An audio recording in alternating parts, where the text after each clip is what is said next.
اور ان میں بعض ایسے ہیں کہ تمہاری باتوں کی طرف کان دھرتے ہیں، اور ہم نے ان کے دلوں پر تو پردے ڈال دیے ہیں کہ ان کو سمجھ نہ سکیں، اور کانوں میں بوجھ ڈال دیا ہے کہ سن نہ سکیں، اور اگر یہ تمام نشانیاں بھی دیکھ لیں تب بھی ان پر ایمان نہ لائیں، یہاں تک کہ جب تمہارے پاس تم سے بحث کرنے کو آتے ہیں تو جو کافر ہیں کہتے ہیں یہ قرآن اور کچھ بھی نہیں، صرف پہلے لوگوں کی کہانیاں ہیں۔ وہ اس سے اوروں کو بھی روکتے ہیں اور خود بھی پرے رہتے ہیں، مگر ان باتوں سے اپنے آپ ہی کو ہلاک کرتے ہیں اور اس بات سے بے خبر ہیں۔ کاش تم ان کو اس وقت دیکھو جب یہ دوزخ کے کنارے کھڑے کیے جائیں گے اور کہیں گے کہ اے کاش ہم پھر دنیا میں لوٹا دیے جائیں تاکہ اپنے پروردگار کی آیتوں کی تکذیب نہ کریں اور مومن ہو جائیں۔ ہاں، یہ جو کچھ پہلے چھپایا کرتے تھے آج ان پر ظاہر ہو گیا ہے، اور اگر یہ دنیا میں لوٹائے بھی جائیں تو جن کاموں سے ان کو منع کیا گیا تھا وہی پھر کرنے لگے۔ کچھ شک نہیں کہ یہ جھوٹے ہیں، اور کہتے ہیں کہ ہماری جو دنیا کی زندگی ہے بس یہی زندگی ہے، اور ہم مرنے کے بعد پھر زندہ نہیں کیے جائیں گے۔ اور کاش تم ان کو اس وقت دیکھو جب یہ اپنے پروردگار کے سامنے کھڑے کیے جائیں گے، وہ فرمائے گا کیا یہ دوبارہ زندہ ہونا برحق نہیں؟ تو کہیں گے کیوں نہیں، ہمارے پروردگار کی قسم بالکل برحق ہے۔ اللہ فرمائے گا اب کفر کے بدلے جو دنیا میں کرتے تھے عذاب کے مزے چکھو۔ جن لوگوں نے اللہ کے روبرو حاضر ہونے کو جھوٹ سمجھا وہ گھاٹے میں آ گئے، یہاں تک کہ جب ان پر قیامت ناگہاں آ موجود ہوگی تو بول اٹھیں گے کہ ہائے اس کوتاہی پر افسوس ہے جو ہم نے قیامت کے بارے میں کی، اور وہ اپنے اعمال کے بوجھ اپنی پیٹھوں پر اٹھائے ہوئے ہوں گے۔ دیکھو جو بوجھ یہ اٹھا رہے ہیں بہت برا ہے، اور دنیا کی زندگی تو ایک کھیل اور مشغلہ ہے، اور بہت اچھا گھر تو آخرت کا گھر ہے، یعنی ان کے لیے جو اللہ سے ڈرتے ہیں۔ کیا تم سمجھتے نہیں؟ ہم کو معلوم ہے اے نبی کہ ان کافروں کی باتیں تمہیں رنج پہنچاتی ہیں، مگر یہ تمہاری تکذیب نہیں کرتے بلکہ ظالم اللہ کی آیتوں سے انکار کرتے ہیں، اور تم سے پہلے بھی پیغمبر جھٹلائے جاتے رہے تو وہ تکذیب اور ایذا پر صبر کرتے رہے، یہاں تک کہ ان کے پاس ہماری مدد پہنچتی رہی، اور اللہ کی باتوں کو کوئی بھی بدلنے والا نہیں۔ اور تم کو پیغمبروں کے احوال کی خبریں پہنچ چکی ہیں تو تم بھی صبر سے کام لو، اور اگر ان کی روگردانی تم پر شاق گزرتی ہے تو اگر طاقت ہو تو زمین میں کوئی سرنگ ڈھونڈ نکالو یا آسمان میں سیڑھی تلاش کر لو، پھر ان کے پاس کوئی معجزہ لاؤ، اور اگر اللہ چاہتا تو سب کو ہدایت پر جمع کر دیتا، پس تم ہرگز نادانوں میں نہ ہونا۔ بات یہ ہے کہ حق کو قبول وہی کرتے ہیں جو سنتے بھی ہیں، اور مردوں کو تو اللہ قیامت ہی کو اٹھائے گا، پھر اسی کی طرف لوٹ کر جائیں گے، اور کہتے ہیں کہ ان پر ان کے پروردگار کے پاس سے کوئی نشانی کیوں نازل نہیں ہوئی؟ کہہ دو کہ اللہ نشانی اتارنے پر قادر ہے، لیکن اکثر لوگ نہیں جانتے۔ اور زمین میں جو چلنے پھرنے والا حیوان یا اپنے پروں سے اڑنے والا پرندہ ہے ان کی بھی تم لوگوں کی طرح جماتے ہیں۔ ہم نے کتاب یعنی لوح محفوظ میں کسی چیز کے لکھنے میں کوتاہی نہیں کی،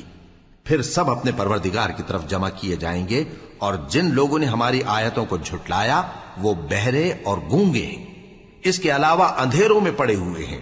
جس کو اللہ چاہے گمراہ رہنے دے اور جسے چاہے سیدھے رستے پر چلا دے۔ کہو کافرو بھلا دیکھو تو اگر تم پر اللہ کا عذاب آ جائے یا قیامت آ موجود ہو تو کیا تم ایسی حالت میں اللہ کے سوا کسی اور کو پکارو گے؟ اگر سچے ہو تو بتاؤ۔ نہیں، بلکہ مصیبت کے وقت تم اسی کو پکارتے ہو، تو جس دکھ کے لیے اسے پکارتے ہو وہ اگر چاہتا ہے تو اس کو دور کر دیتا ہے، اور جن کو تم شریک بناتے ہو اس وقت انہیں بھول جاتے ہو۔ اور ہم نے تم سے پہلے بہت سی امتوں کی طرف پیغمبر بھیجے، پھر ان کی نافرمانیوں کے سبب ہم انہیں سختیوں اور تکلیفوں میں پکڑتے رہے تاکہ عاجزی کریں، تو جب ان پر ہمارا عذاب آتا رہا وہ کیوں نہیں عاجزی کرتے رہے، مگر ان کے تو دل ہی سخت ہو گئے تھے، اور جو کام وہ کرتے تھے شیطان ان کو ان کی نظروں میں آراستہ کر دکھاتا تھا۔ پھر جب انہوں نے اس نصیحت کو جو ان کو کی گئی تھی فراموش کر دیا تو ہم نے ان پر ہر چیز کے دروازے کھول دیے، یہاں تک کہ جب ان چیزوں سے جو ان کو دی گئی تھیں خوب خوش ہو گئے تو ہم نے ان کو ناگہاں پکڑ لیا، اور وہ اس وقت مایوس ہو کر رہ گئے۔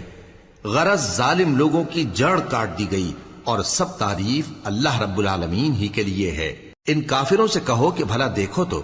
اگر اللہ تمہارے کان اور آنکھیں چھین لے اور تمہارے دلوں پر مہر لگا دے تو اللہ کے سوا کون سا معبود ہے جو تمہیں یہ نعمتیں پھر بخشے؟ دیکھو ہم کس کس طرح اپنی آیتیں بیان کرتے ہیں، پھر بھی یہ لوگ روگردانی کیے جاتی ہیں۔ کہو کہ بھلا بتاؤ تو اگر تم پر اللہ کا عذاب بے خبری میں یا خبر آنے کے بعد آئے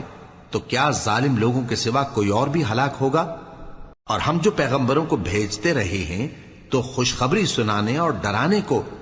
پھر جو شخص ایمان لائے اور نیکوکار ہو جائے تو ایسے لوگوں کو نہ کچھ خوف ہوگا اور نہ وہ غمگین ہوں گے۔ اور جنہوں نے ہماری آیتوں کو جھٹلایا ان کی نافرمانیوں کے سبب انہیں عذاب پہنچے گا۔ کہہ دو کہ میں تم سے یہ نہیں کہتا کہ میرے پاس اللہ تعالیٰ کے خزانے ہیں، اور نہ یہ کہ میں غیب جانتا ہوں، اور نہ تم سے یہ کہتا ہوں کہ میں فرشتہ ہوں۔ میں تو صرف اس حکم پر چلتا ہوں جو مجھے اللہ کی طرف سے آتا ہے۔ کہہ دو کہ بھلا اندھا اور آنکھ والا برابر ہوتے ہیں؟ تو پھر تم غور کیوں نہیں کرتے؟ اور جو لوگ خوف رکھتے ہیں کہ اپنے پروردگار کے روبرو حاضر کیے جائیں گے اور جانتے ہیں کہ اس کے سوا نہ تو ان کا کوئی دوست ہوگا اور نہ سفارش کرنے والا، ان کو اس قرآن کے ذریعے سے نصیحت کرو تاکہ پرہیزگار بنے۔ اور جو لوگ صبح و شام اپنے پروردگار سے دعا کرتے ہیں اور اس کی توجہ کے طالب ہیں، ان کو اپنے پاس سے مت نکالو۔ ان کے حساب اعمال کی جواب دہی تم پر کچھ نہیں، اور تمہارے حساب کی جواب دہی ان پر کچھ نہیں۔ بس ایسا نہ کرنا، اگر ان کو نکالو گے تو ظالموں میں ہو جاؤ گے۔ اور اسی طرح ہم نے بعض لوگوں کی بعض سے آزمائش کی ہے کہ جو دولت مند ہیں وہ غریبوں کی نسبت کہتے ہیں کیا یہی لوگ ہیں جن پر اللہ نے ہم میں سے فضل کیا ہے؟ کیا اللہ شکر کرنے والوں سے واقف نہیں؟ اور جب تمہارے پاس ایسے لوگ آیا کریں جو ہماری آیتوں پر ایمان لاتے ہیں تو ان سے کہو سلام علیکم، تمہارے رب نے اپنی ذات پاک پر رحمت کو لازم کر لیا ہے کہ جو کوئی تم میں سے نادانی سے کوئی بری حرکت کر بیٹھے پھر اس کے بعد توبہ کر لے اور نیکوکار ہو جائے تو وہ بخشنے والا ہے، مہربان ہے۔ اور اسی طرح ہم اپنی آیتیں کھول کھول کر بیان کرتی ہیں تاکہ تم لوگ ان پر عمل کرو، اور اس لیے کہ گنہگاروں کا رستہ ظاہر